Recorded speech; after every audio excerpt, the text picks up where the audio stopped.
Bismillahirrahmanirrahim. Assalamualaikum warahmatullahi wabarakatuh.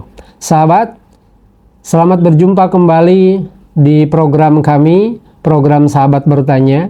Dan kali ini kita akan menjawab salah satu pertanyaan yang disampaikan oleh sahabat sekalian.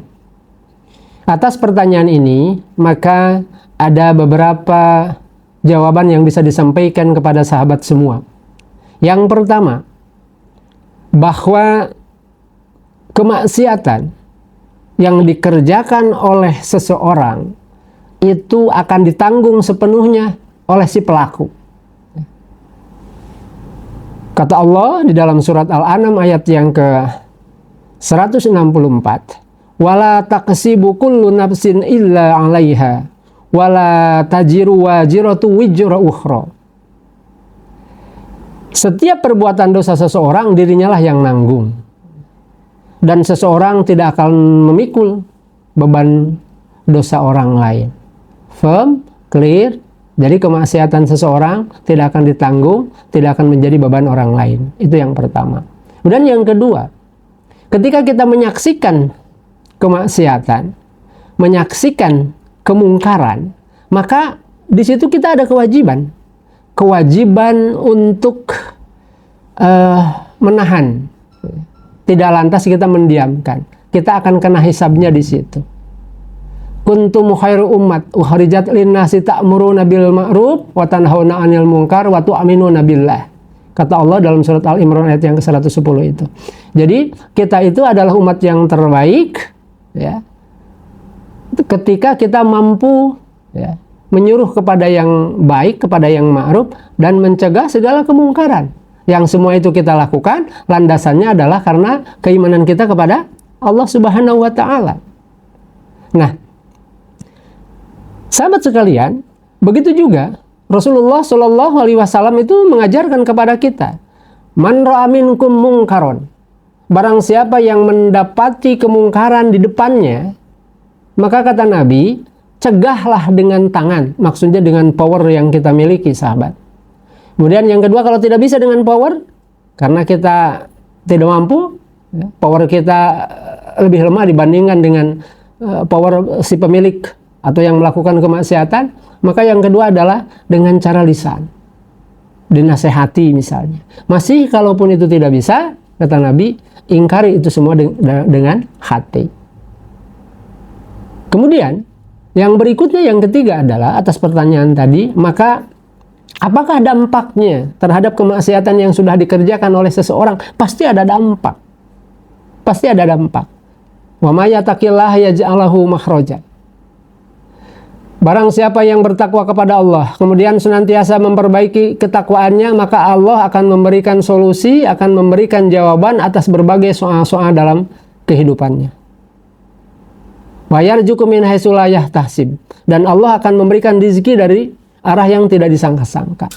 Takwa akan menjadikan kita dimudahkan oleh Allah dalam kehidupan karena Allah berikan solusi. Dengan takwa Allah akan memberikan rezeki yang tidak disangka-sangka. Lawan takwa adalah maksiat. Jadi maksiat itu akan menjadikan seseorang begitu banyak problem dalam hidupnya, akan memunculkan berbagai masalah kemaksiatan itu, apapun maksiat itu. Sekaligus juga akan menutup rizki, karena takwa itu mendatangkan rizki dari arah yang tidak disangka-sangka, maka kemaksiatan akan menutup rizki dari berbagai sumber. Kan kata Nabi dalam rawi hadis Imam Al-Hakim dari As-Sauban radhiyallahu anhu, Nabi mengatakan demikian, la yajidu fil umri ilal birri, la yarudul qadru ila du'a, wa idza rajulu la yuhramu rizqu bidzambi yusibu. Tidak ada yang mampu memanjangkan umur melainkan kebaikan. Tidak ada yang merubah takdir melainkan doa. Wa idza rajulu la yuhramu rizqu bidzambi yusibu. Dan tidak ada yang menahan rezeki seseorang melainkan kemaksiatan yang dikerjakannya. Rezeki itu macam-macam.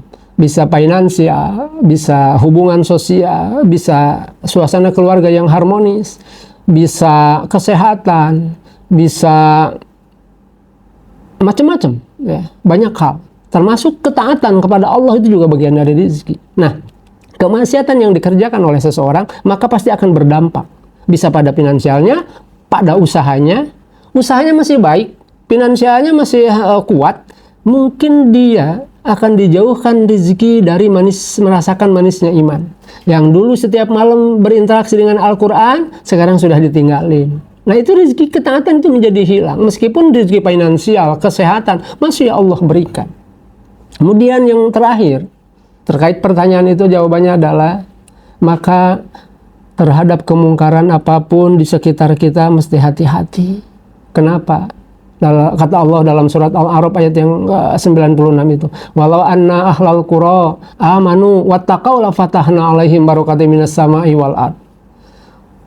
Ketika sebuah penduduk kampung, sebuah penduduk negeri, kecamatan beriman, kemudian dibuktikan keimanannya dengan ketakwaan kepada Allah, maka Allah akan memberikan rahmat karunia-Nya dari langit dan bumi, sahabat. Sebaliknya, kalau di sebuah kampung banyak kemaksiatan, kemungkaran, bukan berkah, bukan rahmat yang Allah berikan, tapi pasti murka, azab Allah. Karena itu, ketika kita banyak menyaksikan kemaksiatan, cegah kalau bisa dengan tangan, kalau tidak dengan lisan. Paling ujung adalah ingkari, dan yang terakhir adalah kita harus betul-betul berikhtiar supaya tidak ada kemungkaran di lingkungan kita. Itu saja sahabat yang bisa disampaikan. Mudah-mudahan ada manfaatnya. Wassalamualaikum warahmatullahi wabarakatuh.